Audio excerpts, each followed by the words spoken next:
ఓహ్! Yeah! ఇంకొక beautiful thing ఉందనమాట. ఒక 50 ఏళ్ల మొహమ్మద్ ప్రొఫెసరు మెడికల్ కాలేజ్‌లో ప్రొఫెసర్ అనమాట. మెడికల్ స్టూడెంట్ ఒక 19 సంవత్సరాల అమ్మాయికి పబ్లిక్‌గా క్లాస్ రూమ్‌లోనే ఐ లవ్ యూ అని ప్రపోజ్ చేశాడు.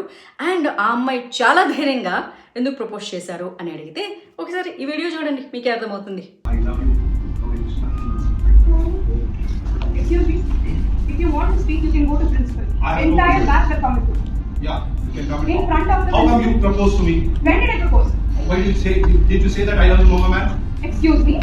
Did you say that? When did I propose? There is a CCTV image Okay, of okay, show me that. Show me that.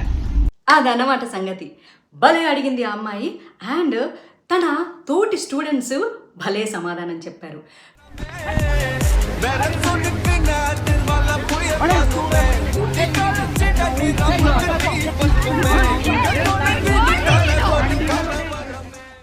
Future doctors కదా!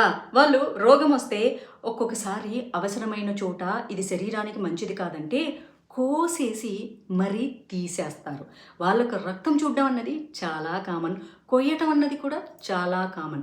కానీ కోసేది infection ఉన్న చోట మాత్రమే, అది కూడా శరీరానికి మంచి చేయటానికి.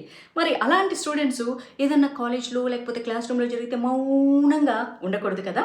తన తోటి ఫీమేల్ స్టూడెంట్‌కి అలా జరిగినందుకు అబ్బాయిలు సపోర్ట్ చేస్తూ భలే బుద్ధి చెప్పారు కదా! అండ్ అమ్మాయిలు కూడా చెప్పుతో కొట్టారు.